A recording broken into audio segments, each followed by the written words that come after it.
Yeah, now I'm taking you to the syllabus of PharmD second year in community pharmacy, which is a theory subject where we don't have any practicals in community pharmacy. If there was a practical, it would have been much more. The practical approach of dealing the things, I think the practical was really essential for community. But as per the PCI, as per the RGHS, we don't have any practicals to be handled here. Okay, so we'll be seeing it is 2 hours per week, but I think from today we'll engage the class almost weekly 3 or 4 hours, and I'm damn sure that I'll be completing the whole syllabus, the whole framed syllabus, not with the stipulated time. The time given is 2 hours per week, so I don't think so we can cover in 2 hours per week. It may extend to 2, 3 hours or 4 hours sometimes. You should be ready. You should spare your time, and you should sit to the class. We have to understand the responsibilities which is on your shoulders, the responsibilities which lies on my shoulders. Okay, so the main responsibilities of the any lecturer is to take the class, make the student to understand and engage the class, engage in the class. Whereas the main responsibility or the duties of the student has to attend the class. Okay, has to attend the class. Regularity with punctuality will make you definitely will understand what is this subject actually is. So the scope in the changing scenario of pharmacy practice, the community pharmacy play a great role in providing various kinds of services. Okay, the various kinds of services, whether it may be the pharmaceutical care services, which is a very big term where you deal with many things in pharmaceutical care services, which will be told to you in the coming chapters. In order to meet all these demands, the students should be having the skills, the learning skills, various learning skills such as dispensing of drugs. Practically we don't do that one, but you learn all the theories so that when you apply the theories, the theory into practicality, you will be understanding all these things. First, you will be learning theories. If time permits, 1 or 2 days, if the corona and all those things, this pandemic, if it ends, I will be taking you to the even the dispensing of such kind of things where we'll be dealing with all those things. Then we'll be learning about all the things here, which is for the pharmacy practice point of view, whether it may be the dispensing of the drugs mainly, which is done by the community pharmacist, which is the fundamental responsibility of the community pharmacist is the dispensing and distribution of drugs. While dispensing, you may ask a question, or question may be asked by any general community, layman people, that what is the difference between the household dispensing of other items which is sold like grocery or other things, or when it is coming to the pharmacy products or pharmaceutical products, what makes the difference now? The difference is really great. Here you are giving the professional service and you're dealing with healthcare products. Please do understand, you're not dealing with anything which is like, you may be dealing with drugs and you may be dealing with cosmetics, but you're dealing with healthcare products. Okay, mainly. So you are a healthcare profession. Being a healthcare profession, you should become very, very responsible enough to the all people. Okay, so we'll be dealing with all the things, how, what is the role and responsibilities of the community pharmacist in general. Then we'll be trying to learn about the responding to the symptoms of minor ailments, how you respond to the situations for minor ailments by providing all the things, whether it may be patient counseling, whether it may be the rational drug usage, whether it may be the screening of health, whether it may be the in community setup, what all the things you do as a community pharmacist, what all the things are required as a community pharmacist, how you frame the things, what is the role of community pharmacy in the society at a larger perspective point of view. Okay, we'll be understanding that one. Then objectives upon the completion of this course, the student shall be able to tell all these things. He should understand and he should deliver what is known to be as pharmaceutical care services. He should know the business and professional practice management skills in community pharmacies. He should understand different types of counseling and providing health screening services to the public in the large perspective and to the individual. Okay, how he has to manage in case of minor ailments and provide appropriate medication to the public, to the needy or to the required patient. How the community pharmacist should have the attitude of the empathy and sympathy towards the patient. What is empathy? What is sympathy towards the patient? We will be understanding that one in a great detailed concept. Then finally, we'll be learning about appreciation of the concept of rational drug usage or rational drug therapy.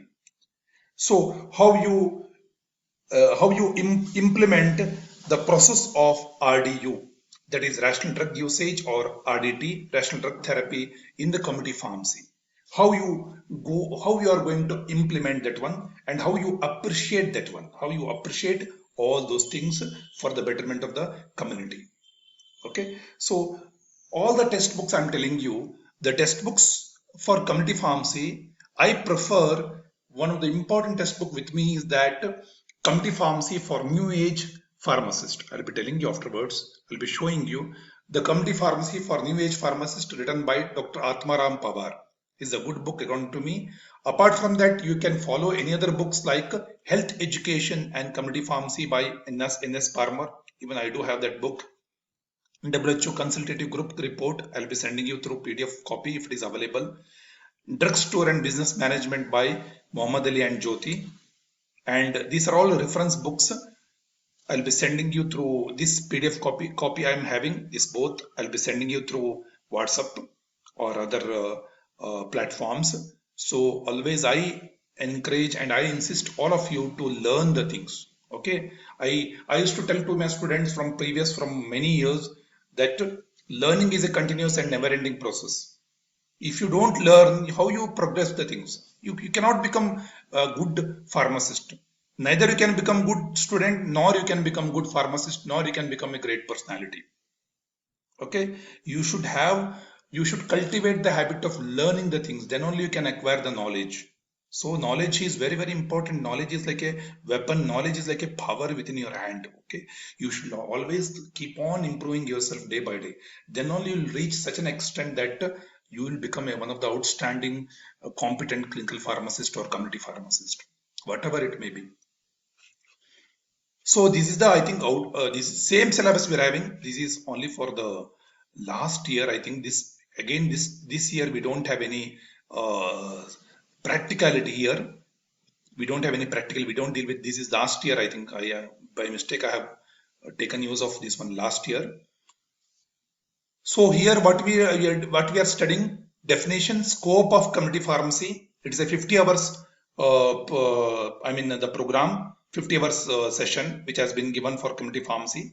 The roles and responsibility of community pharmacy. What is definition of community pharmacy? Then role and responsibilities of community pharmacist. Then the management part, the community pharmacy management part, whether it may be the selection of site, space, layout, what should be the layout, what should be the design, what all the staff required for community pharmacy for running efficiently and smoothly, what are the materials required, coding, stocking, legal requirements to run a community pharmacy, how to maintain the various registers which are there for fulfillment of business, and how the application of computers, how you make use of computers in day-to-day business for community pharmacy management. Okay, and later on in the third chapter we'll be dealing with prescriptions, different kinds of prescriptions, the parts of prescriptions, legality, and identification of medication related problems. We tell it as drug related problems. Okay, like identifying any drug related problems, whether it may be adverse drug reactions, whether it may be drug interactions, whatever problem it may be pertaining, you are understanding that thing in a great detailed concept. Then inventory control in community pharmacy, different types of inventory control, whether it may be ABC, VED, EOK, economic order quantity, lead time, safety, stock. Okay, this one will be dealing. In fifth chapter, we'll be dealing with pharmaceutical care, where what is pharmaceutical care and principles, how you apply the principles of pharmaceutical care in day-to-day practice of community pharmacy. Patient counseling, again, you will be dealing with definition, outcomes, various stages of patient counseling. What are the barriers associated with the patient counseling? How to overcome these barriers? How to provide, how to make the patient information leaflets, content, design of the patient counseling, how the area should be, what should be the layout, what are called to be as advisory labels. Okay, how you devote your time in making advisory labels. What are they? What it is used for? how you take the advisory labels and how you give the patient counseling using advisory labels. We all deal with things in a patient counseling chapter, which is a very big chapter. Then patient medication adherence. What is medication adherence? Which are the factors affecting medication adherence? Role of pharmacist in improving the adherence. What is the role of pharmacist here in improving the medication adherence? Okay. Then later we move on to the health screening services. Okay, what is health screening services? How do you define health screening services? Importance of health screening services, methods for screening services, whether it may be, we are dealing with only 3 or 4 health screening services, not all the health screening services, only pertaining to the community pharmacy. Okay, community aspect like blood pressure in case of hypertension, blood sugar level, I should say blood glucose level, not blood sugar level like layman, blood glucose level, estimation of blood glucose level by certain diagnostic apparatus, how you calculate that one, how you screen the patients. Lung function test and cholesterol testing. We are mainly do these 4 types of screenings. Then later on, OTC medication. Okay, how do you define OTC? But all the medications comes under the OTC medication, and how you counsel the patient regarding about OTC products. Nextly, we'll be moving on to the education, health education. Fundamental aspects of health education, whether it may be definition of health, promotion, care for children, pregnant and breastfeeding mothers. Special consideration for all these 3 populations, whether it may be geriatric, pediatric and pregnancy and lactation. Commonly occurring communicable diseases. What are all the commonly occurring communicable diseases? What are the causative agents? Which are all the pathogens which are involved for these communicable diseases? Okay. Then clinical presentations of communicable diseases, prevention of communicable diseases. See, we don't deal with pathophysiology with a great detailed last batch from first batch. I have covered even pathophysiology also. But pathophysiology is not there in health education. In all communicable diseases, we don't study pathophysiology. We study only the prevention, the clinical presentations. There is no word like pathophysiology over here. But I'll be covering in a great detail aspect, including pathophysiology, which makes a great sense. Okay. So it may take a longer duration of time for me, or at least 1 hour for all. One diseases, it will take 1 hour. Whether it may be the TB, communicable diseases, hepatitis, typhoid, amoebiasis, malaria, leprosy, syphilis, all the STDs. Then balanced diet. And here comes the nutrition. Okay, nutrition and the balanced diet. Okay. Next, the role of pharmacist in family planning. What is the role of pharmacist in family planning, or it is called to be as family welfare programs? Now, responding to the symptoms of minor ailments. How the pharmacist is responding, how is responding to the symptoms of minor ailments. What the pharmacist will take the precautions while giving the drug therapy in case of minor ailments. How he has to see, how he has to look according to his angle of viewing the things, of whether it may be the, just a minute.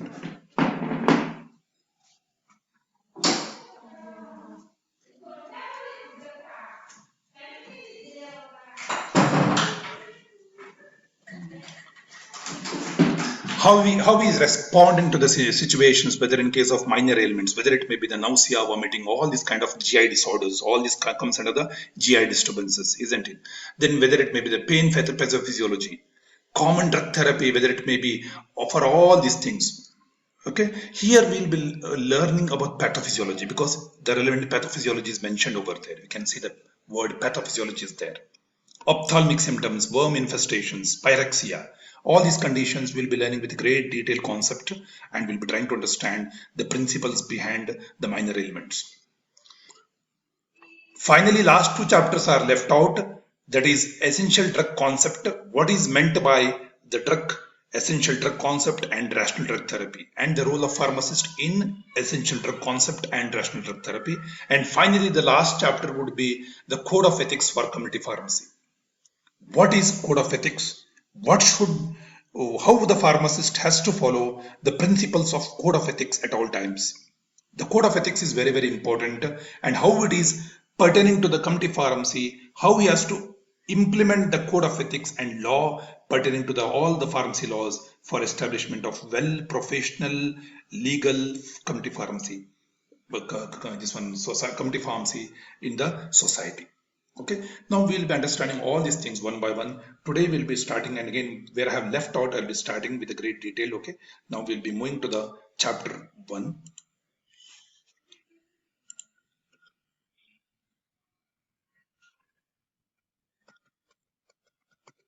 I have told you 3-4 slides I have covered you.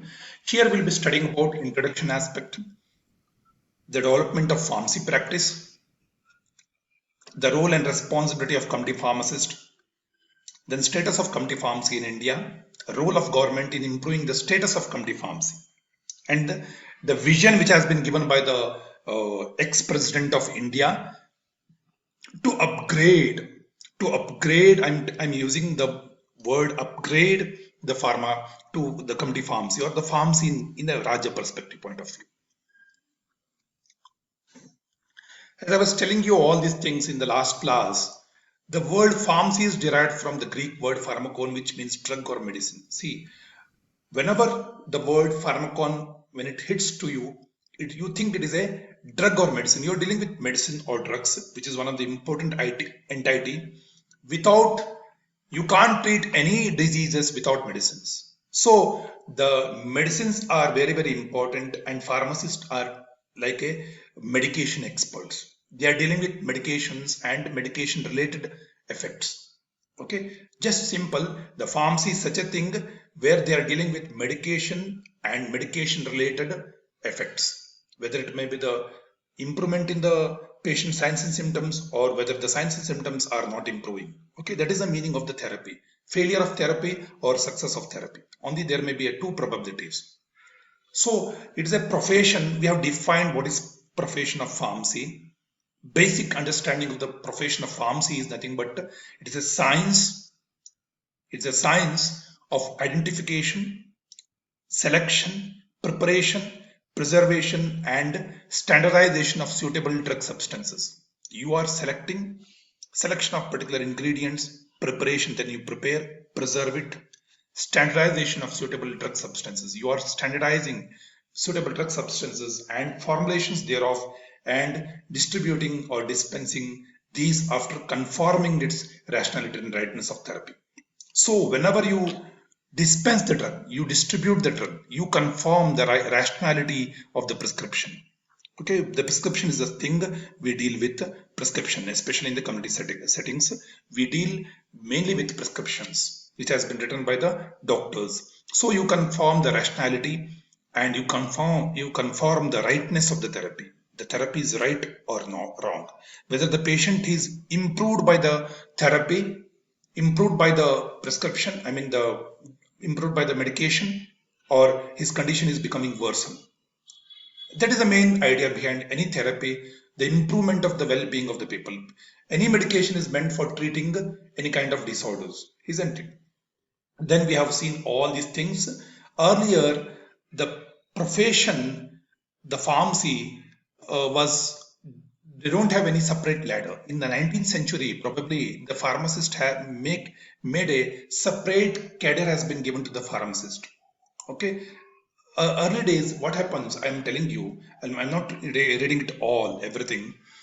Physicians have to perform both the duties of all the things, whether it may be the diagnosis. The physicians will do diagnosis, isn't it?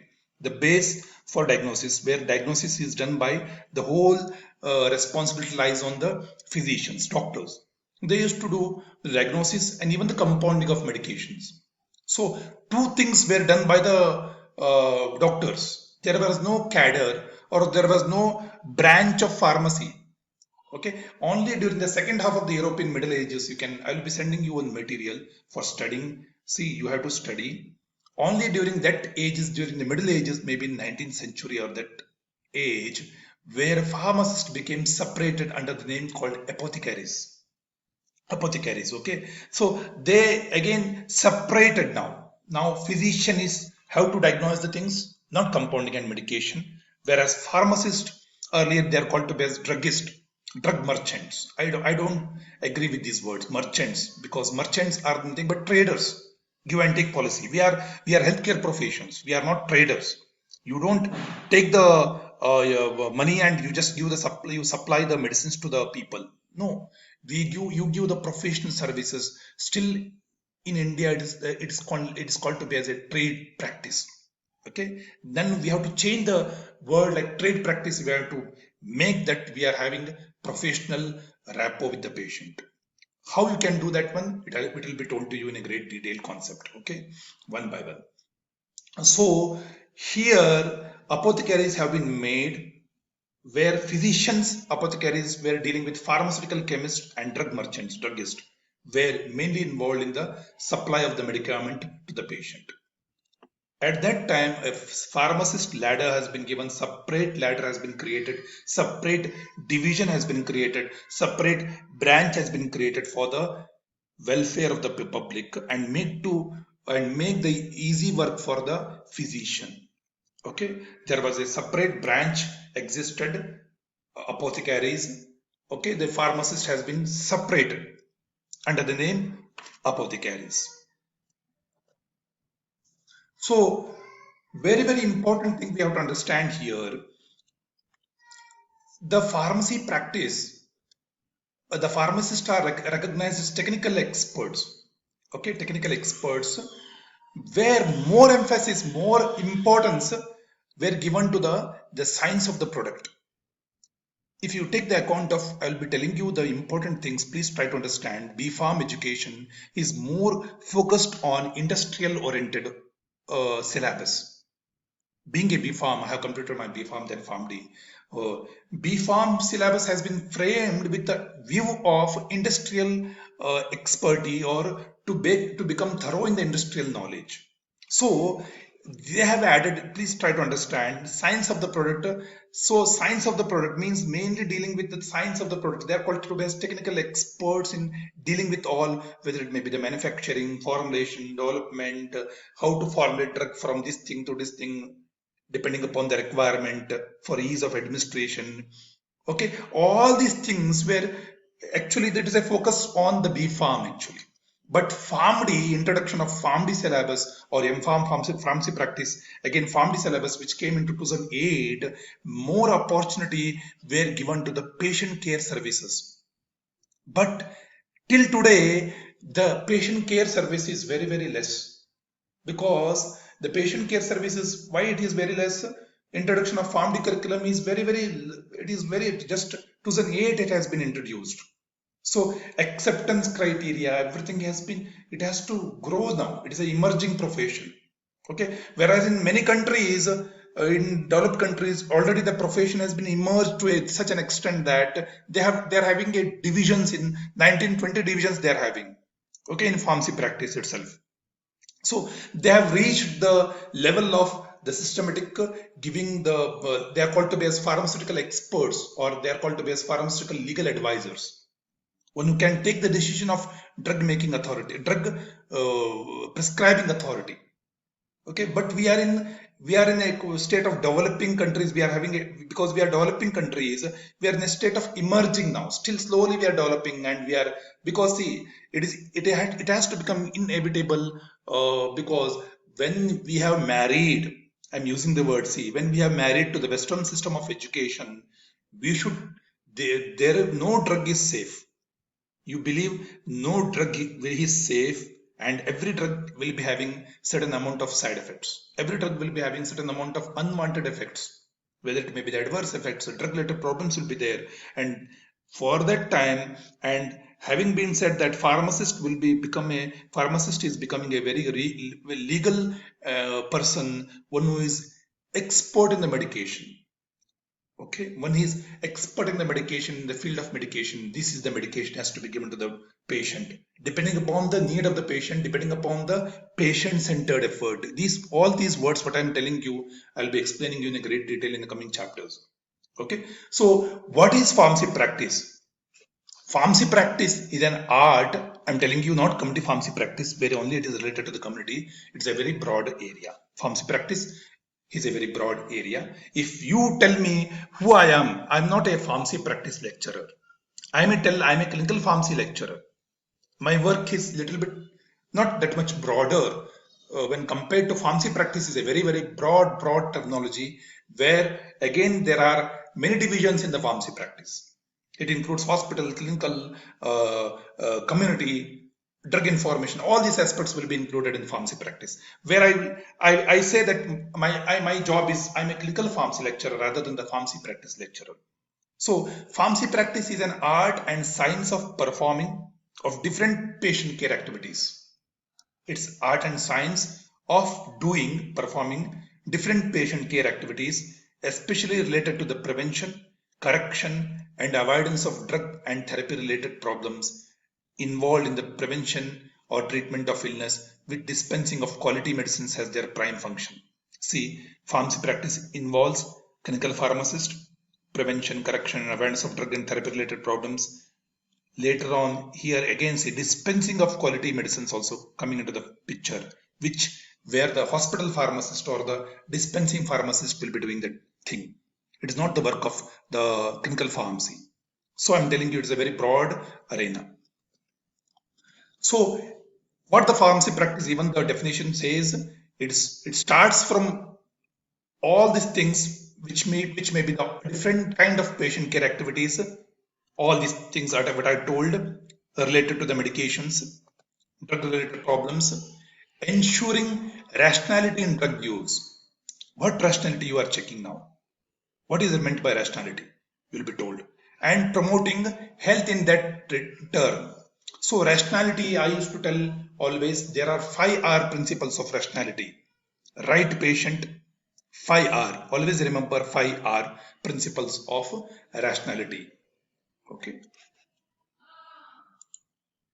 So what is rationality? Let me just take help of this one. 5R principles of rationality. 5Rs.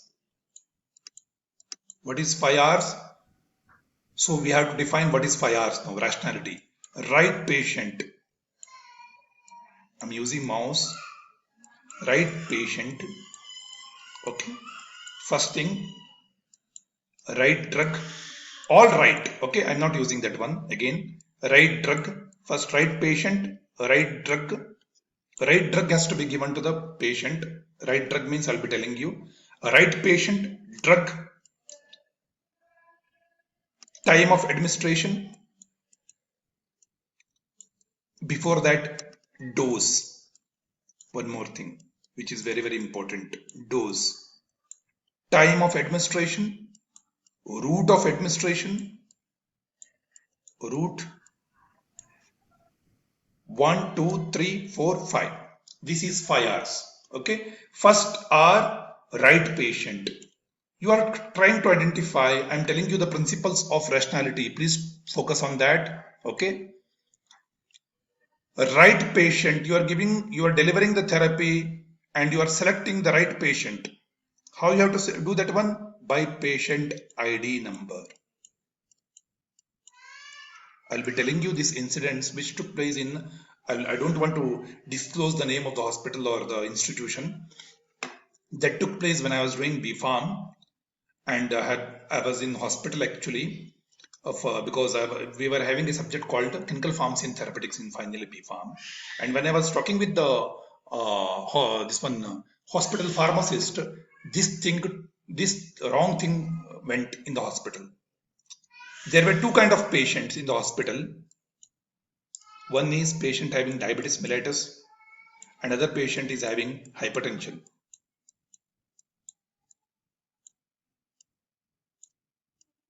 These two kinds of diseases which was there, and patient his name was Karibasappa. His name was Karibasappa. He got admitted, and my goodness is that initial is also almost same. It is like MI something, I don't remember, MI or something. His name is MI and MV something. And what happened? There was a total misleading thing which happened in the hospital because of wrong patient, and total they got confused with hypertension patient. They have been given treatment of diabetes, and this one, it is directly, it was a very dangerous consequences. Later on they came to know that patient ID has been changed because they could not identify the patient. They have not seen the ID. the identification number they have not seen, only they have taken the name of patient and they have given the different therapy for different patients altogether, which is having a very different consequences of drug therapy. So right patient, selecting the right patient by checking the ID, unique ID will be unique, where the patient having the same name, same thing will be there, but uniqueness will be there in identity of ID number. Okay, ID will be always unique in the thing. Secondly, right drug. Just a minute, okay? Just a minute. Be with me.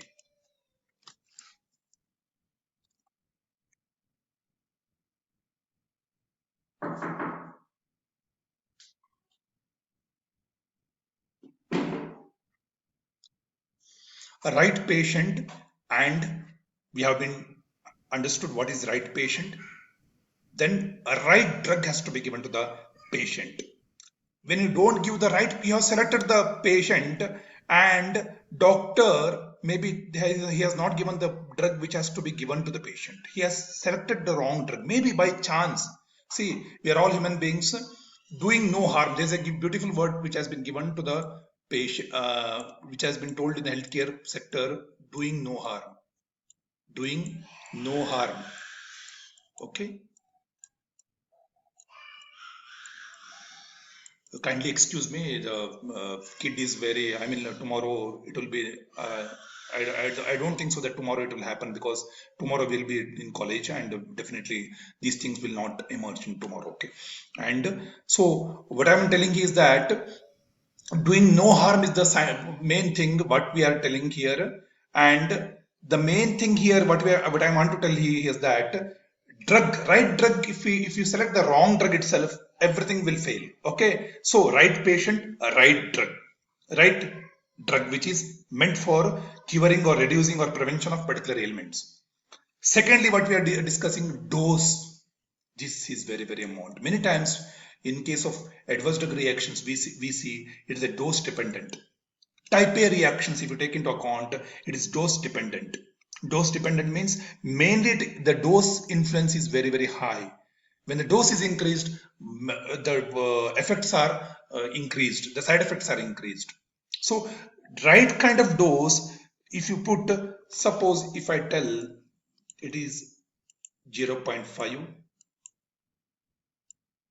milligrams, or you take 0.5 grams and you just omit 0.5, it will become 5 grams. It will become 5 grams. How dangerous it is.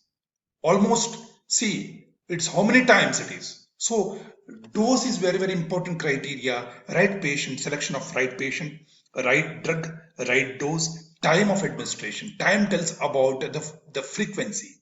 Okay, here the doctor is writing 101.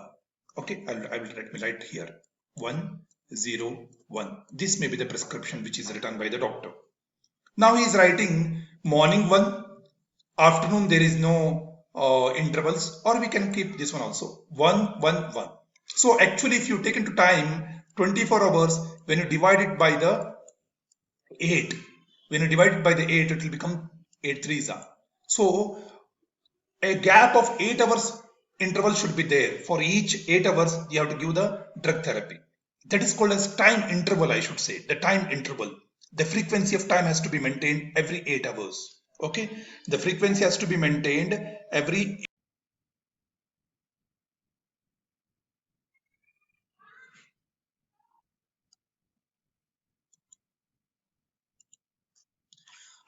Frequency, if you don't maintain the proper frequency, then there is a problem of all the things which will emerge, and there is a you don't get the desired effects over there. So right patient, right drug, right dose, right time, right route of administration. Route is also very important thing.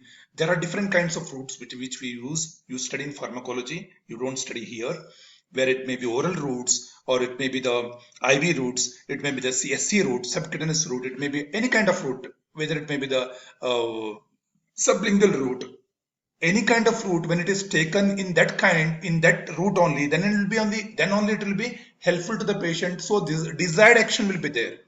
When you don't give, suppose neatly the label is written. It has to be given through IV route only. And when you give through IM route, what happens? There may be a chance of death also. So route is very, very important. This is nothing but the rationality. When you go against the rationality, when you go against the rationality, then it is called as, when you go against the rationality, what it is?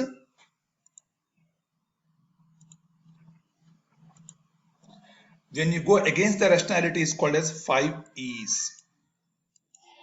5 E's means 5 errors have taken place instead of 5 R principles have not been followed properly.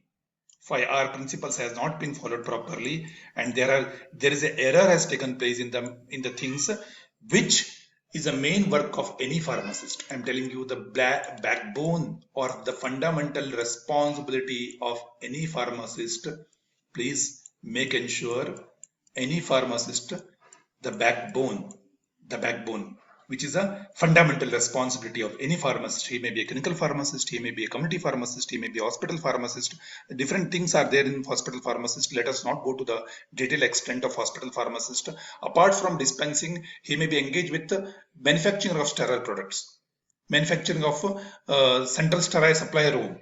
All the things will be done by hospital pharmacist. Again, drug information pharmacist. Whatever the pharmacist he belong, he has to stick on to the rationality of the prescriptions. Rationality. Okay, where is the word? Rationality. I should mark this word. Okay, this is the main thing which is for well-being of the any person. Based on the scientific knowledge what he is having, he has to ensure always the rationality is met into account. Okay, that is a main backbone for delivering any drug therapy to the patient. Fine, we have understood what is rational use of medications. So from the earlier, what happens now, I am telling you the community pharmacy practice now. So from the earlier aspect of dealing with only dispensing, what the pharmacist used to do earlier, just dispensing only. They are called to be as a compounders. Dispensing, there may be a pharmacy always used to dispense the drugs, just like a trade practice, give and take. You take the money and you just dispense the drug without, you are not giving any information, you are not counseling the patient, you don't provide patient counseling, you don't tell how the drug has to be taken, when the drug has to be taken, you just dispense the drug. That was just like dispensing pharmacist with just like a trade practice. But rule has been changed from the manufacturers and traders of medicine products. The pharmacy practitioner came into the force now. Okay, the pharmacy practitioners are a very, as per the regulations 2015, which is enforced by Health Ministry of India. They have defined the role of pharmacy practitioners. Okay, the pharmacy practitioners has many things. Now we will be seeing the one by one what is the role of pharmacy practitioners, which all the things. Interpretation and evaluation of prescriptions. He is properly interpreting. He is doing interpretation, evaluation of prescriptions, drug orders on the basis of legality, clinical principles, and pharmacoeconomics. Where I was a lecturer for pharmacoeconomics, this year I am not dealing with pharmacoeconomics. Okay, where mainly thing economics is nothing but you are minimizing the cost. Just, I don't want to drag you to the economics, which is a very detailed subject again. Just to minimize the cost, taking into consideration of the patient's affordability. Patient's affordability. Affordability means whether the patient can afford to the medications or not. Earlier, see, there was only 3 persons were there in delivering any healthcare system. I'm telling you, I should say this diagram will understand, like doctor, D for doctor, P for patient, and again P for pharmacist. I will write FPH. 3 forces, 3 link pillars. Okay, 3 pillars let us make. So doctor was diagnosing the disease and he's prescribing some therapy to the patient. And the patient, he used to come to the pharmacist And pharmacists used to in this manner. And pharmacists used to dispense the drug. Okay, that was the thing happening earlier. Just it's a mere act of dispensing. Mere act of dispensing does not have any fruitful results. The growth is not there. Growth is not there. Whereas now pharmacist, based on the prescription, I told you he has to check the prescription's legality. Prescription's legality means whether prescriptions are correct or wrong. Yes, you can check the prescriptions.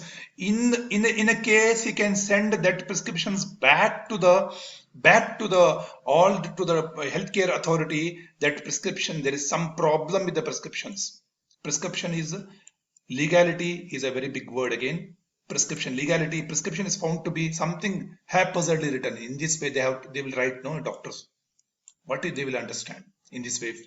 Suppose if I write Clopivas in this way, Clopivas. In this way if I write, and if you write in this manner something, kind of this thing, something. What? There is no legality. Pharmacist, if he knows that doctor has written Clopivas, Clopidogrel or whatever it may be, he can dispense the drug without problem. Then if just by seeing that one, it maybe is a very dangerous thing. May God bless you, is a very dangerous thing. Okay, maybe the situation should not come into the pharmacy actually. Maybe, may not. There, if there is a maybe, there may be one more probability that maybe may not be. Okay, if there is a maybe, there may be may not be. So you can't take the guess and come to the conclusion that this is the Clopivas or this may be the thing and I have to deliver the Clopivas to the patient. No, it becomes very, very dangerous consequences. So it should be legality, clear understanding about the prescription. You should also use all the clinical principles which you have studied and you apply the day-to-day clinical principles to the pharmacy. Okay, then you have to reduce the cost. Why reducing the cost? You may ask the question. Anybody can ask the question. Not in between. Why reducing the cost? What happens when the cost is increased? See, ultimately the patient, I was showing you the diagram, the connection between the patient, pharmacy and doctor. Ultimately it is the, lastly I was showing you the patient here. Ultimately the patient are the consumers when you take the drugs. Pharmacist, doctor has written the prescription, pharmacist has dispensed the drug, patient he is not taking because it is too much costly. Ultimately he has to take the prescription, no? And the medicine is found to be very, very costly. How he can follow the guidelines? He 1 or 2 days he may take, and in third day he may leave the prescription thinking that it may be very costly. It may ruin the life of the pocket. We can't maintain the family, poor patient. So pharmacoeconomics is very, very important branch. All these things doctor will not think. It is only the pharmacist has to think. Okay, it lies on the shoulder of the pharmacist, not on the doctor. Okay, but India still this we don't have this opportunity. In days together, I'm sure that this thing will come to the pharmacist. The pharmacist will become like decision making authority. Which drugs has to be kept in the pharmacy? Selection of the drug regimen, devices, and participation in drug related research. All the drug related research, quite explanatory. Counseling the patients. Let me rub all this one to become clumsy. Counseling the patients for storage, handling, administration of the drugs, as well as providing drug information to the patient. You are providing valuable information to the patient, paramedical staff, and even medical professionals in case of medical interns, or even the doctors, which is a new drug. Okay, you may provide information. We have software called as Micromedex. We are paying around 1 lakh, more than 1 lakh for that software yearly basis, where you can analyze the information. We can analyze the information, we can interpret the information, we can thoroughly evaluate each and every drug, the drug and its compatibility. Okay, compounding, dispensing, labeling of the drug products. Sometimes you have to label the drug products. In case of, I will tell you what is labeling now. The labeling here, it's a very big word again, restricting to the community pharmacy, I'm telling you, not the entire pharmacy. Labeling in case of community, what you do, you may take the small cover wrapper and you may write 100. It is 0, okay. And you may write in Kannada. or you may write in any language pertinent to any language the patient is having. I mean, which language, which this one, the tongue, mother tongue he belongs to. So you are writing in a wrapper and you are writing all the information in a very, very convincing manner, and you are giving labeling to the patient. Why? For easy identification, no confusion at all for the patient, especially he is found to be illiterate or some patient who is having a problem in understanding the things. That time you can help the patient by labeling the drug products in a very, very, by removing the confusion and maintenance of records.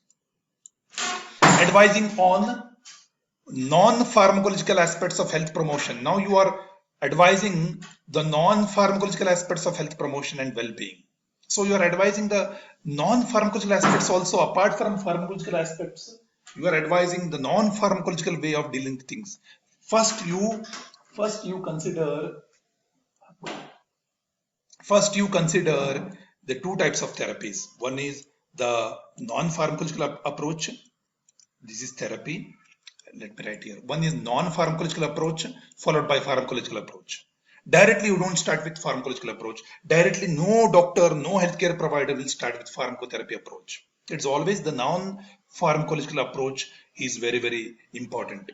Why I say? Why? Because many diseases are maybe lifestyle diseases. You just implement the lifestyle, change in the lifestyle pattern.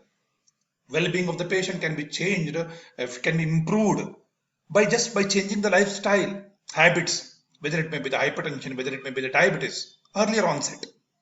You just change the lifestyle of the patient. You tell him in a very convincing way what has to be eaten, what has to be, how the exercise has to be done.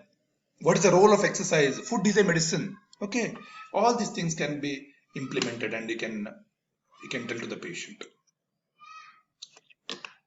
Now, directly I'll move to the. I will not say all these things. Directly, I will move on to the my own chart of dealing with things.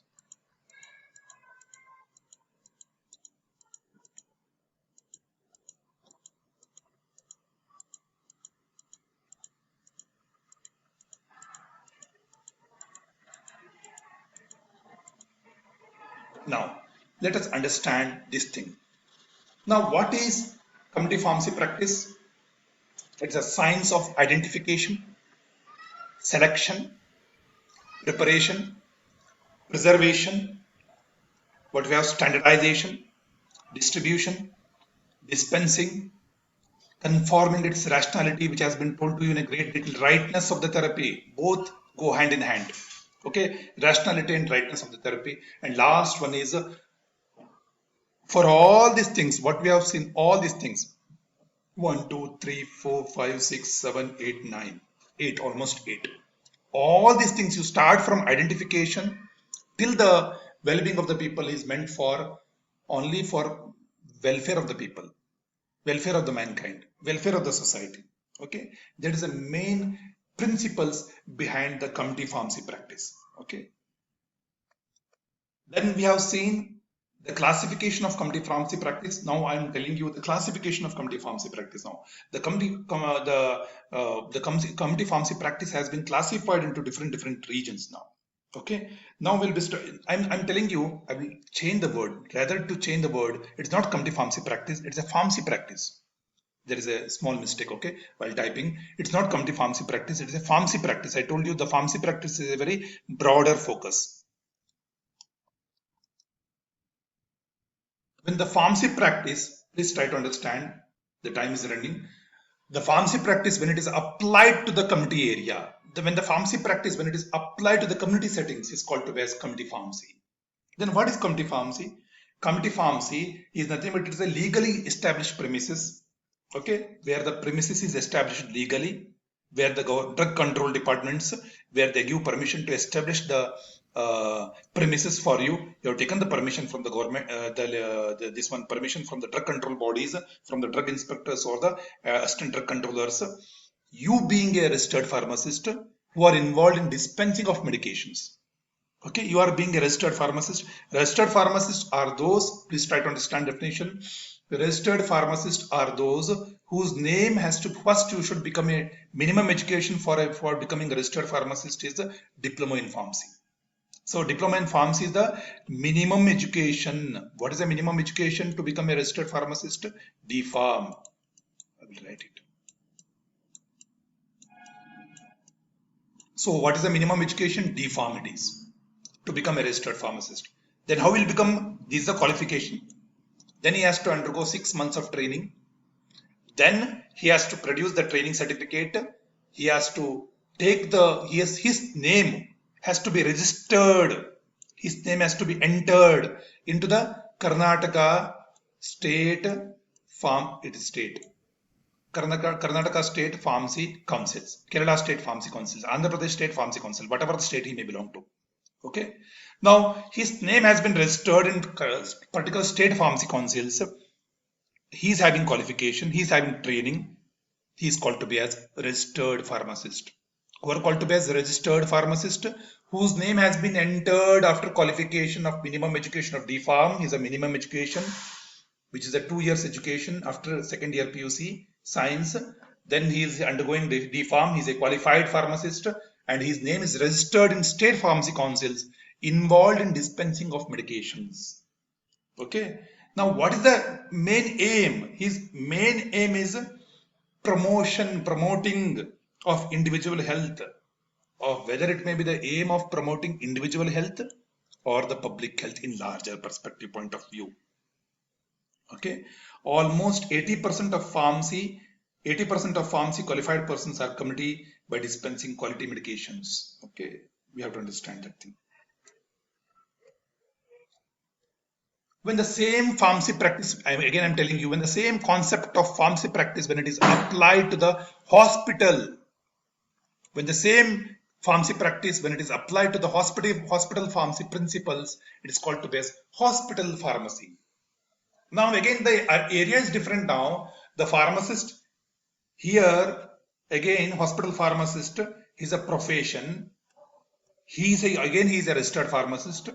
Mainly he will be having diploma in pharmacy, means a minimum education. Sometimes hospital pharmacists require more amount of education. He has to minimum D-Pharm. One who is assisting B-Pharm, minimum qualification sometimes B-Pharm. Okay, B-Pharm. Now I have written the word called as involved in hospital pharmacy services. Okay. What is hospital pharmacy services? Again, apart from distribution of safe, efficacious and cost-effective medicines, hospital pharmacy both to inpatients and outpatients. Here hospital means he is supplying the medications, he is distributing the medications both to inpatients as well as outpatient settings also. So he will see to it that all these things are carried out in a very effective manner. Apart from that, please try to understand, apart from that, he may become a committee member. He may become a committee member and he may become a committee member called as a PTC committee. If you are not listening, it is your fault. I cannot do anything. Okay, I cannot watch anybody. It's your problem. I cannot. So pharmacy and therapeutic committee can become an active decision maker. Which drugs has to be kept in the pharmacy and therapeutic committee and which drugs has to be involved, which drugs has to be deleted from the hospital formulary. He can become a decision making authority in involving the committee and he can take decisions in bringing the policies. Okay, selection of drugs, controlling of infections, promoting use of essential drugs. He can prepare the essential drug list. He can prepare the essential list of medications. It is called as ELM in the hospital. ELM. I will write it in here. What it is? Essential list of medicines. National essential list of medicines. Again, that is different totally. We will be studying in last chapter. Okay.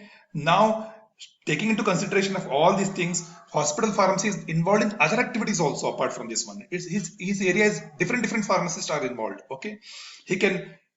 Again, he is involved in compounding sterile products, as I told you, compounding sterile preparations, including total parenteral nutrition. Okay, total parenteral nutrition. Okay, total parenteral nutrition. Again, sterile products. See, some hospitals will be having. Let me rub this. Some hospitals will be having.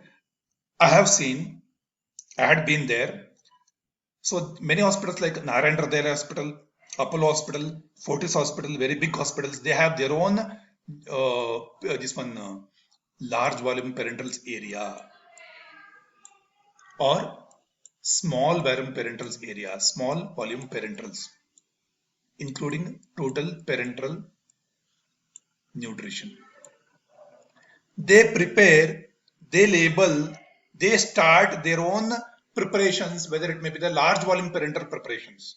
There, the pharmacy, he has to maintain what, whenever people preparing large volume parentals, what has to be kept in mind? It should be sterile area, aseptic area. It should be sterile environment is required. Aseptic environment is required. It's not septic environment. Aseptic. Aseptic environment is required. Aseptic area is required. Why?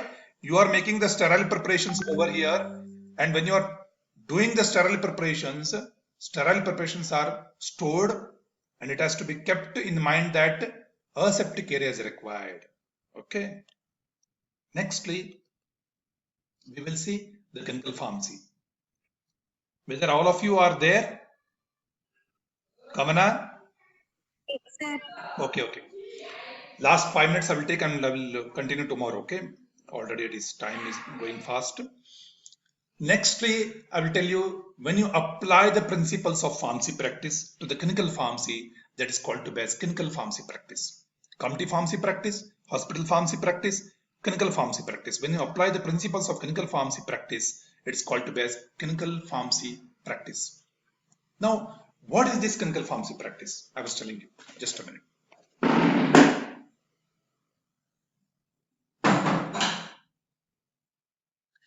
Now, clinical pharmacy practice is a extension of community pharmacy. So, whenever it's a more specialized region, it's a more specialized area, I should say. So here, where is our region? This is our region actually, where the PharmDs are clinical pharmacy experts, not this region, because you have here it is only diploma. I'm not telling that you should not open the drug stores or retail stores. No, I don't mean that. I didn't mean that, or hospital pharmacy. No, I didn't mean that. But clinical pharmacy is more established. It's a more specialized region. More specialized region. When you focus the drug therapy, mainly you focus about drug therapy problems. Okay. Here, you being a registered, here also he has to be a registered pharmacist. I have used the word called as pharmaceutical advisor. What is meant by pharmaceutical advisor? He is acting like an advisor because he is such a person who is involved and he can take the decisions. It is called to be as a therapy decision making authority.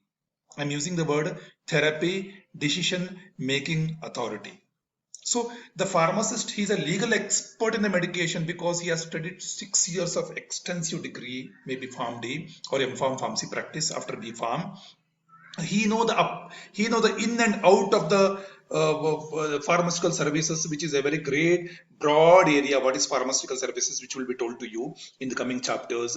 So he is well educated, trained, skilled and qualified person to run successfully about the clinical pharmacy. So clinical pharmacy is a specialized branch, specialized region, extension of the community pharmacy or hospital pharmacy, where pharmacist is he's like he's a decision maker to take the decisions which drug has to be added to the prescription, which drug has to be deleted from the prescription. It's called to be as prescription auditing. A stands for auditing.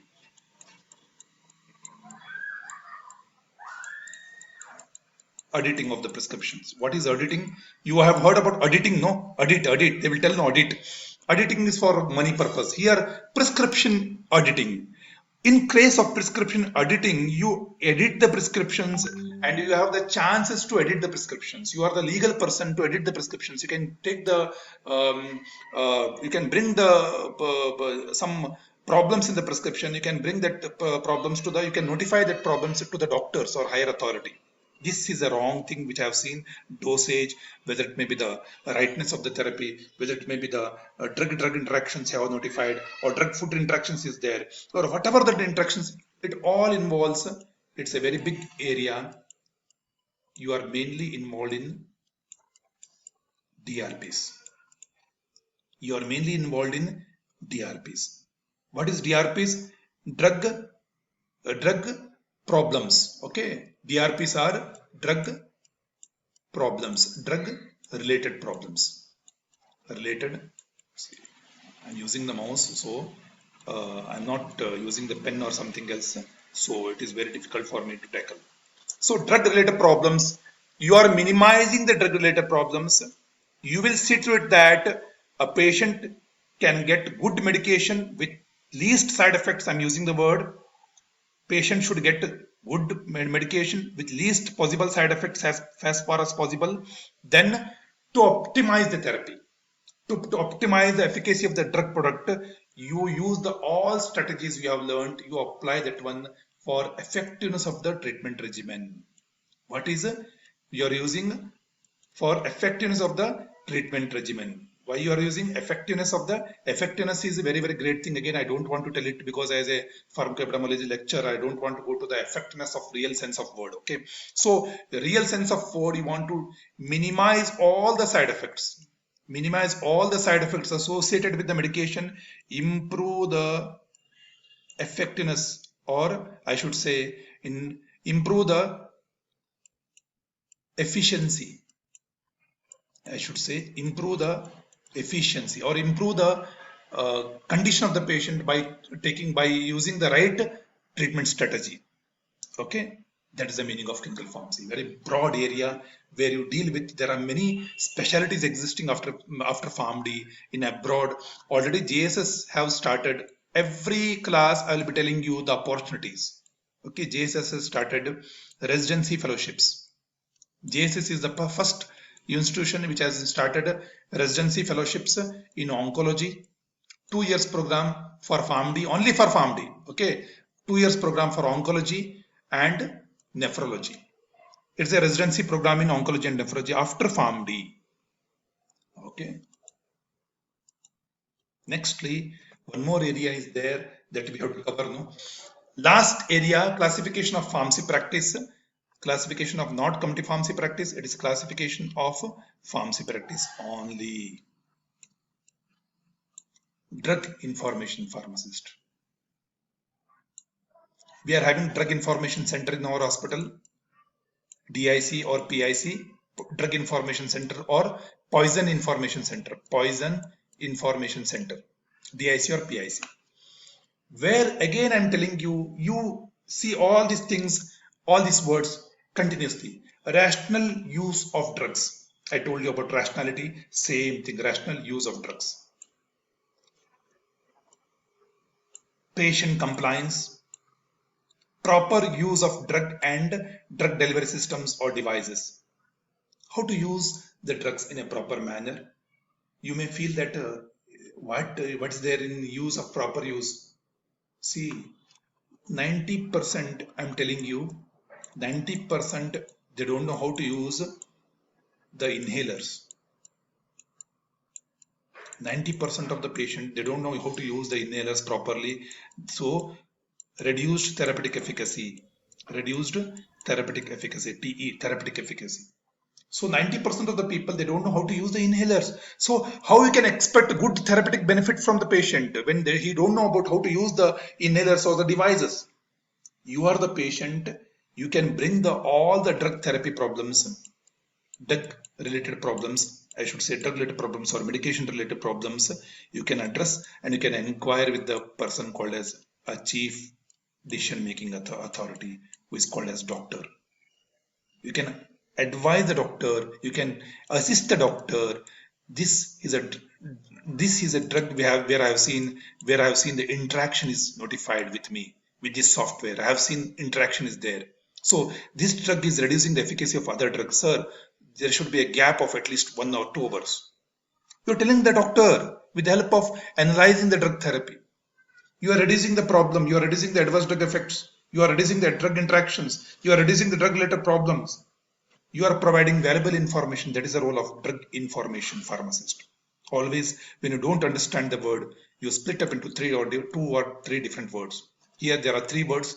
You are providing valuable information. What information? You are a pharmacist. Being a pharmacist, you are providing information about the drug. Okay.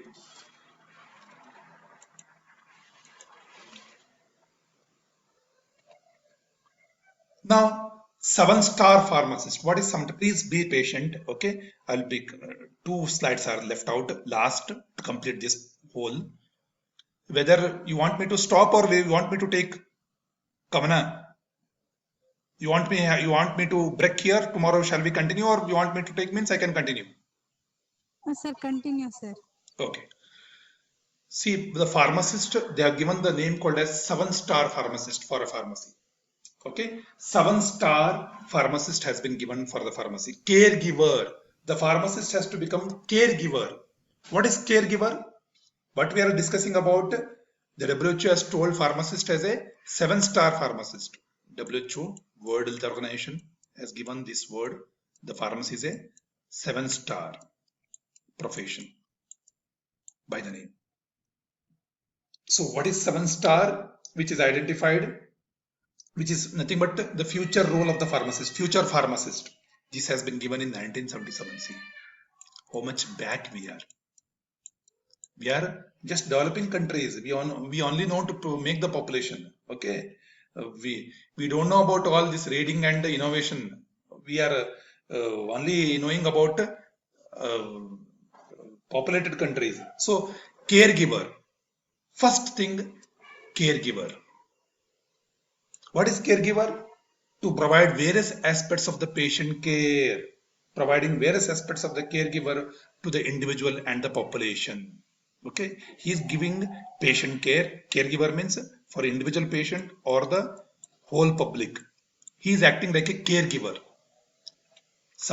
One first prime role of the pharmacist is a caregiver, patient care taker or caregiver. Second one, he is a good communicator. What is the second responsibility of the pharmacist? Communicator. Why he is a communicator? Why he has to become a communicator? He is a establishing link between the physician and the patient. I told you, he is establishing link between, he is a communicator, he is establishing link between the physician and the patient. Physician and the patient, or doctor and the patient. He is a link now. This is a pharmacist. He is a link between these two parties. He is acting like a middleman who is providing a link between physician and the patient. Why he is providing link between? Why he has to? Why he should have the quality of good communicator? Just a second. Okay, just a second.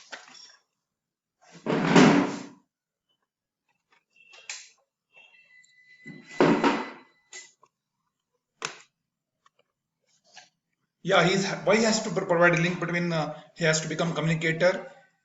He has to convince the patient, and convincing the patient, he should use different language, and convincing the doctor, he should use the professional language, and he should communicate in such a manner that any therapy problems, it has to be ascertained and it has to be addressed. Any therapy problems, any drug related problem, it has to be get it sorted, get it rectified. So he should have proper communication skills. A man who is having a very poor communication, he cannot become successful person in any field. He cannot become successful person. Neither he can become successful pharmacist, nor he can become successful any field.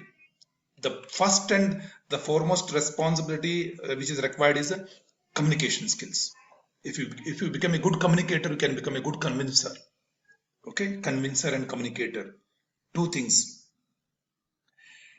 Again, the pharmacist is acting like in 7-star pharmacist is acting like a manager to manage health resources and information efficiently and effectively. All the information, whether it may be anything, he has to manage all the things. So he's becoming like he's taking a role of manager, decision maker. I told you again, in reducing the drug therapy problems, drug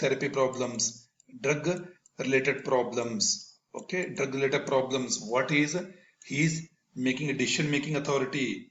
He is selecting appropriate medications. He will take appropriate medication. He will choose which medication is very effective, which medication is cost effective. By all the resources what he's having now, he will become the decision maker. I'm telling you, my dear friend, see, you can become a decision maker authority apart from this one also. I think beyond the syllabus, I'm telling you. Beyond the syllabus, I'm telling you. If you just please listen to me. How? Suppose you have the degree of PharmD. Every lesson I does in my class. You have the PharmD and you are enrolled in a course called as MPH for visualization of the things. MPH is a Master of Public Health. They mainly deal with epidemiology. Why I am telling this one? Simply to make you to run the time. No, my dear students, I'm not telling. My aim is to teach you properly. Okay, I want to take you to the next step of the next ladder of success for the pharmacist. When you have the degree of PharmD, after completion of your PharmD, you have completed MPH course, you can become decision making authority. How? MPH persons are the such persons, Master of Public Health persons. They are the persons who can conduct the research work in public, and they are the persons they can bring the policy in the public, whether it may be the MMR policies or polio vaccine policies, whatever the policies where the government is framing. These are the persons who is helping. These are the persons who will become like a decision making authority. They can take the decisions regarding about the perspective, nation's perspective or individual perspective also. Okay, so you can become like a decision maker. Okay, next one, leader. To lead multidisciplinary team. Already I told you, whether it may be the clinical pharmacist, whether it may be the hospital pharmacist, whether it may be the drug information pharmacist, whether it may be the community pharmacist, what all the field are there, you are a leader. Why you are a leader? You are involved in multidisciplinary team, including all the healthcare providers. You provide health education to the people, to the patient. You provide valuable information to the physician. You deal with many things. So it is a multidisciplinary approach. You should have the leadership qualities within you. Okay. You should have the leadership qualities. You should develop leadership qualities. Lifelong learner. I told you in my beginning of my slide, education is continuous and never-ending process. I told you why. This is the point now. Why is lifelong learner? You should understand the continuous education process. Continuous education process. What is continuous education? Keep on failing. That is the meaning of the continuous education. No. That is not the continuous education. Daily you have to learn. If you want to be in the pace, if you want to remain in the position, a very respectable position, you should keep on try to implement new things. What the recent developments have been taking place in the society. You should keep on uplifting you, whether it may be the continuing pharmacy education, whether it may be the continuing medical education, regarding about the drug therapy, regarding about the newer diagnostics, regarding about anything. You should keep on reading the literatures, reading many things. Then only you'll become capable pharmacy practitioners. Otherwise, if you don't have the quality of reading, lifelong learner, you'll never become successful pharmacist. And damn thing, because you should keep on updating yourself regarding about the therapy. Because every 2 or 3 years, therapy will be changed. You should update yourself. Every 3 or 4 years or 5 years, the diagnostic apparatus or diagnosing the things will be changed. You have to keep updated yourself. Why that is required, you may ask. You are a community pharmacist, you are a clinical pharmacist, you may use the diagnostic apparatus in your community pharmacy, whether it may be the like a Q-check. Some more sophisticated instruments have been released or launched in the market. You don't know how to operate. You are out of the ground now. So you should become lifelong learner. Then only you can have the that you can run in that pace. Teacher, see, teacher, to educate next generation pharmacist. What I'm doing now, training for other healthcare professions or students like you. Teacher is a very noble profession, and always he was guiding the students in all directions. Okay, very broad area. He conducts. I should say the teacher should have all all these qualities, then only he'll become successful teacher. He should be a caregiver, he should be a good communicator, he should be a managing the students, managing the environment. He should become a decision making authority in guiding the students. He should be a leader, he should be a lifelong learner. Then only he can become a good teacher. Okay. Last one is researcher. Later, so from 7 stars I will change it into the 8-star profession pharmacy. 8-star, it's not 7-star, it's 8-star. Why? The researcher has been added recently nowadays. The pharmacist is always involved in researching. Okay, he's a researcher, whether in the hospital settings, whether in the community settings, whatever area he may belong or he may fit into, he should have the idea of doing research. Then only that research work should be fruitful and should be helpful to the society. Okay, it should be helpful to the society. What the research work, it should not become like volume building process. It should become like a process which is for the upliftment of the society or the needy. Then only the research work will become fruitful to the society. Something innovative idea he has created and he has tackled that problem, whether it may be in the industrial settings, whether it may be in the hospital settings, whether it may be in anything clinical settings. Okay, he should keep on reading himself, and this is very important. All things are very important. Okay, this is quite research and lifelong learner is like interlinked. If you don't have the quality of lifelong learner, you will never do the research. Okay, these are the 8 qualities where the pharmacist should have. These 8 qualities which has been framed by the WHO in the report of its consultative group on preparing future pharmacists, which has been told in 1977. When it has been told? 1977. See.